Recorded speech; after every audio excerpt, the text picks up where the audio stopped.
Hello students, welcome to BSCB English medium. आज की इस वीडियो में हम क्लास 12 इंग्लिश का चैप्टर नंबर 1 जिसका नाम है English Indian civilisation and culture का पैराग्राफ 7 से शुरू करेंगे। और अगर आपको फर्स्ट पैराग्राफ से 6 पैराग्राफ की एक्सप्लेनेशन चाहिए तो आप इसके जो लेक्चर नंबर 1 है उसको जाके देखिए, जो पार्ट 1 है उसको देखिए। और उसमें काफ़ी अच्छे से एक्सप्लेन किया गया है 6 पैराग्राफ तक। इस वीडियो में हम 7th पैराग्राफ से शुरू करेंगे।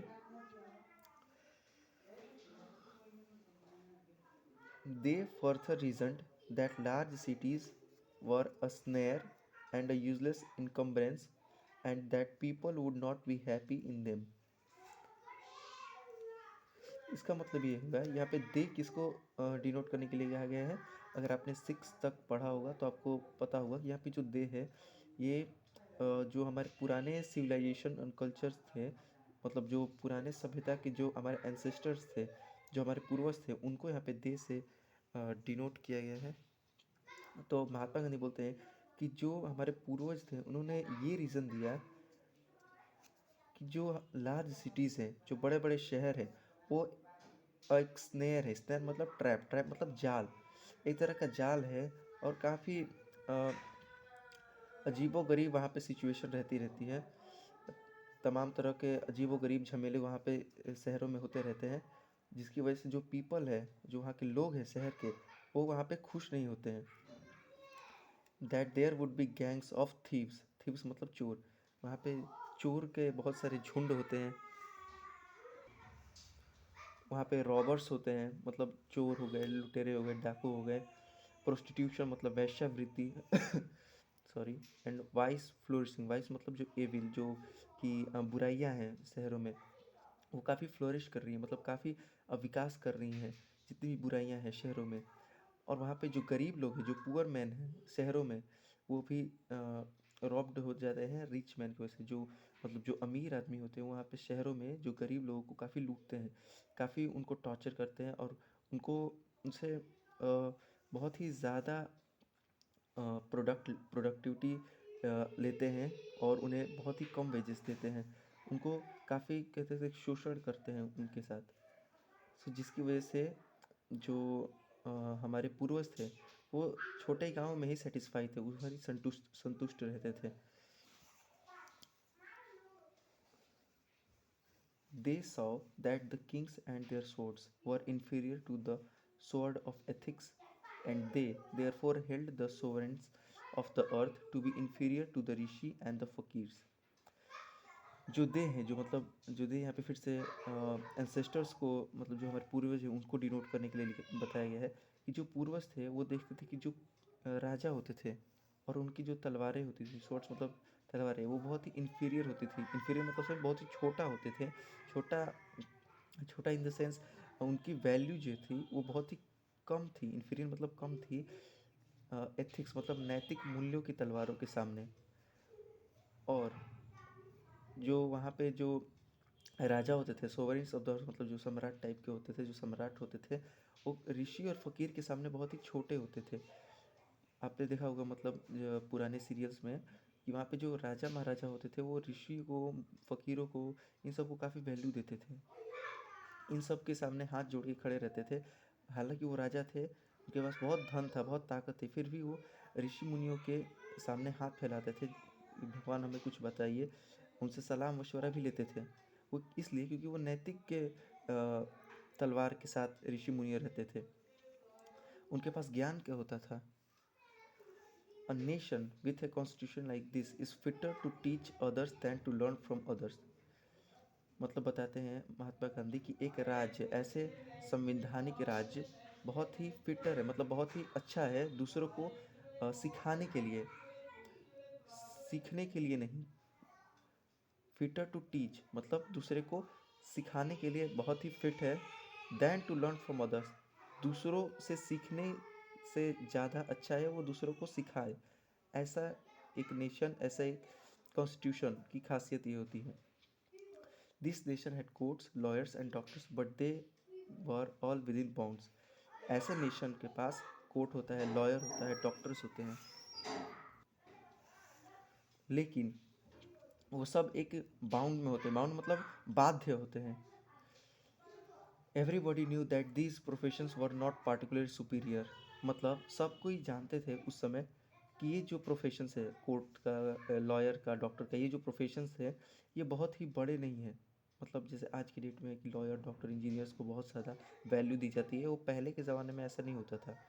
मोर एवर these वकील्स and vets did not rob people, they were considered people's dependents, not their masters।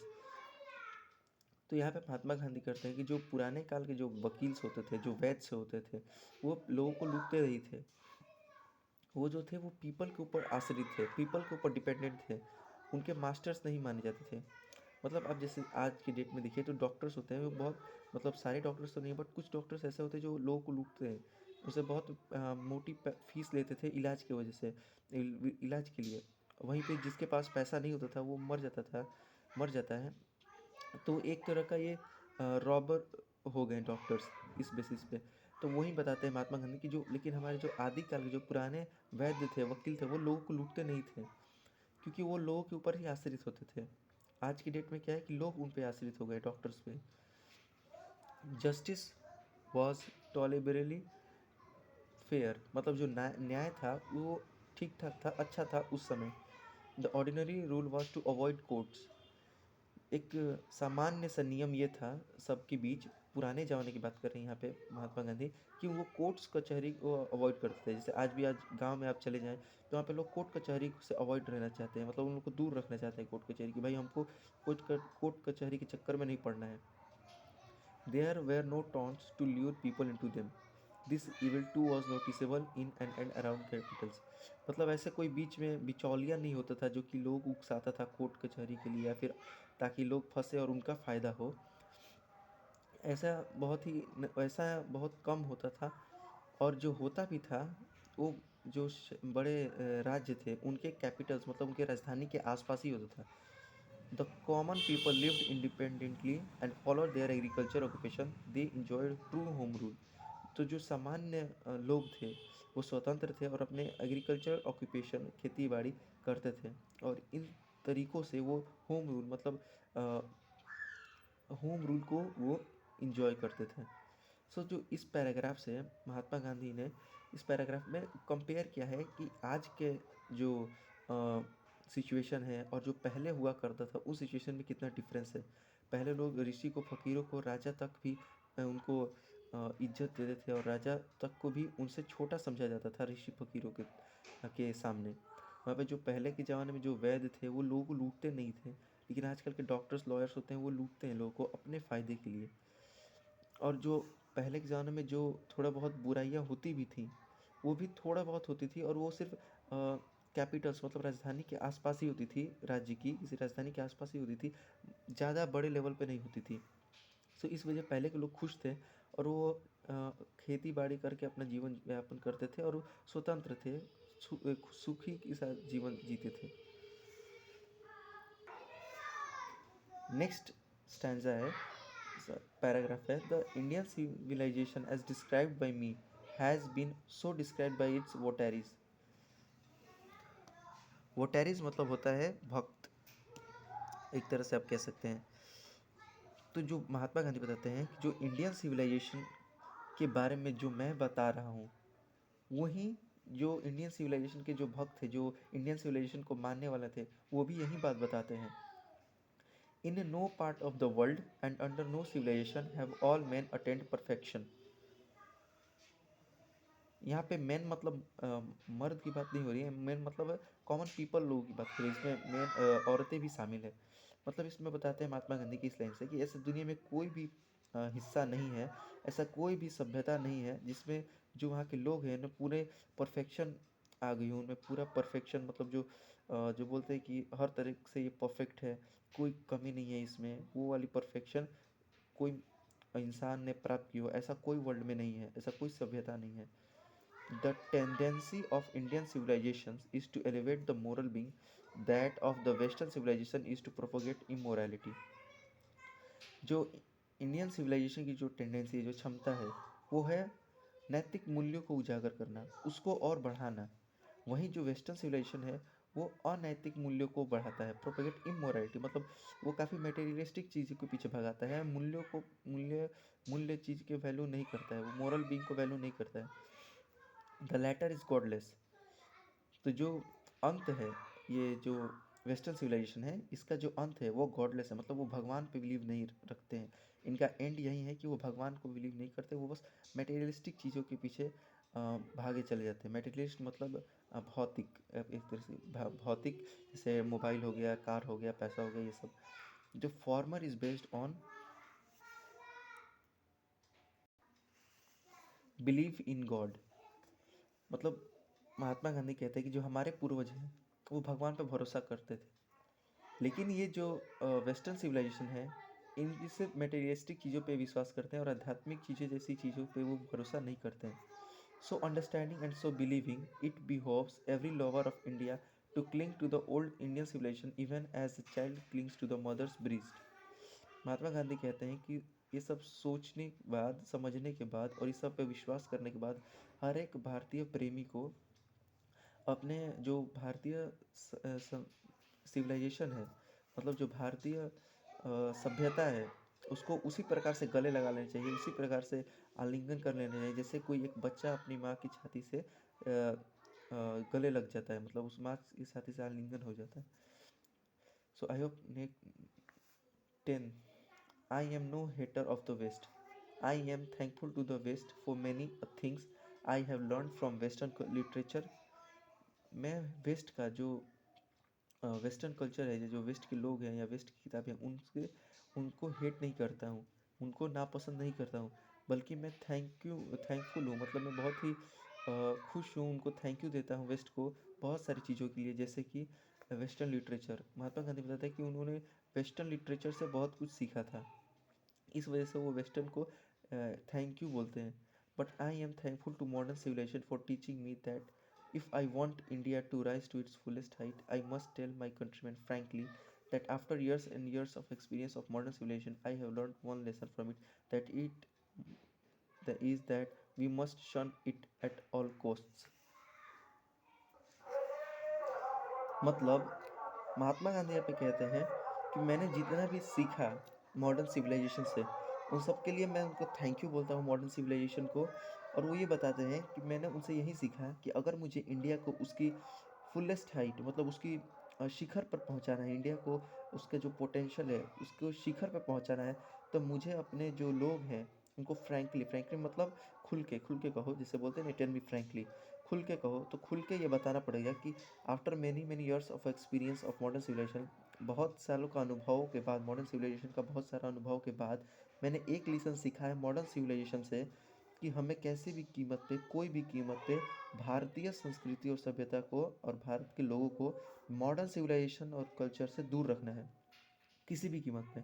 अगर हम इंडिया को उसके फुलेस्ट हाइट, मतलब उसके शिखर पे पहुंचाना चाहते हैं, तो इंडिया को राइज करना चाहते हैं, तो इंडिया को ग्रो करना चाहते हैं, तो हमें मॉडर्न सिविलाइजेशन और कल्चर से दूर रहना चाहिए।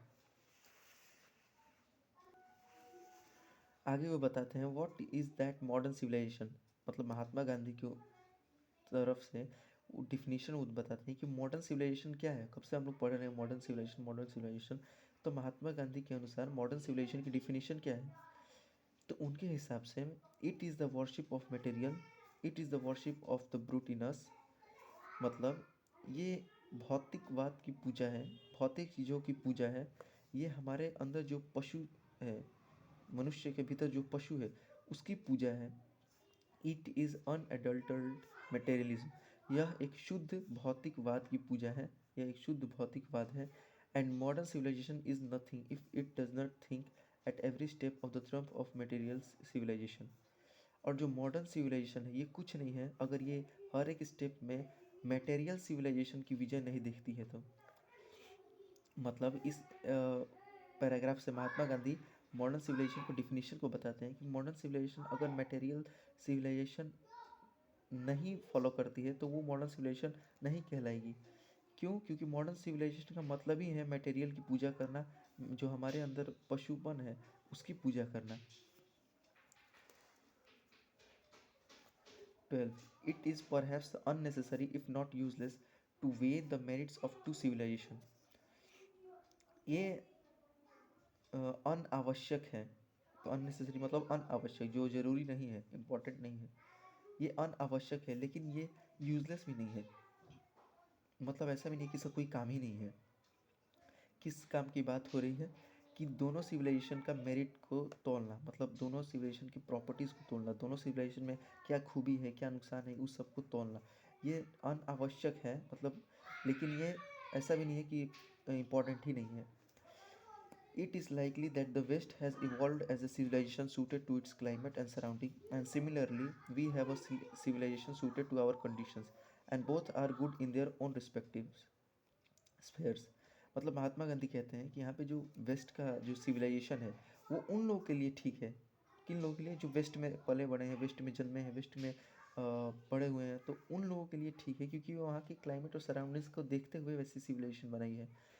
और दोनों ही सिविलाइजेशन बेस्ट है अपने अपने लोगों के लिए। मतलब जो इंडियन सिविलाइजेशन कल्चर है वो इंडिया के लोगों के लिए ठीक है, वहीं जो वेस्टर्न सिविलाइजेशन कल्चर है वो वेस्ट के लोगों के लिए ठीक है। और दोनों ही गुड है अपने अपने रिस्पेक्टिव में, मतलब अपने अपने लोगों के लिए दोनों ही अच्छी हैं। 13 point, the distinguishing characteristic of modern civilisation is an infinite multiplicity of human wants. लेकिन जो एक गुण है सबसे इम्पोर्टेंट जो कि मॉडर्न सिविलाइजेशन और इंडियन सिविलाइजेशन को अलग करता है, वो है indefinite multiplicity of human wants. मतलब बहुत ही ज़्यादा वांट्स को वो बढ़ावा देता है। मतलब मुझे गाड़ी भी चाहिए, पैसा भी चाहिए, कार भी चाहिए।